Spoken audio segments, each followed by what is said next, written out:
តែម្នាងឯងត្រមកតែឯងហើយមានក្តីវេទនាព្រះម្ចាស់អើយបែបផែនត្រាដោយក្តីមេត្តាដល់ទូលបង្គំដែលជាប់ចំណងអូព្រះអង្គចាំអើយខ្ញុំសូមលើកព្រលឹងថ្វាយដាច់ដល់ព្រះអង្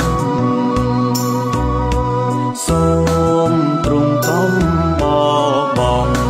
រក្សាផងត្បិនគឺព្រះអង្គខ្ញុំអាចពឹងពាំងខ្ញុំសំឡឹងចំសង្ឃឹមយ៉ាងនោះតែលើព្រះអង្គជាទ្រង់ជួយដល់ពីអនទេពីទុំនោមបាទាំងនៅព្រួយក្នុងចិនយ៉ាងក្រៃលែងសូមទ្រង់ខំនឹកចាំពីបាបដែលខ្ញុំបានធ្វើការនៅពីក្មេង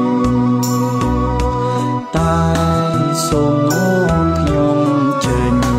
ប្រលួខ្ញុំវិញហើយថែរក្សាប្រលឹងខ្ញុំផង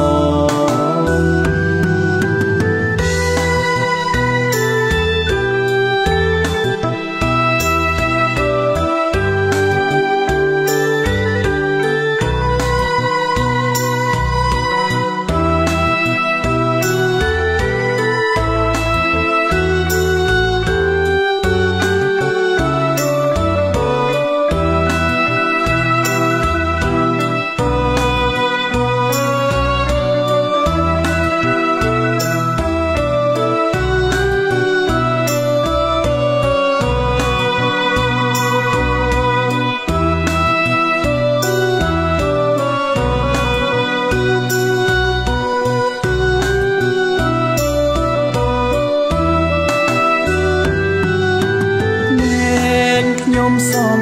ឡឹងចំសង្ឃឹម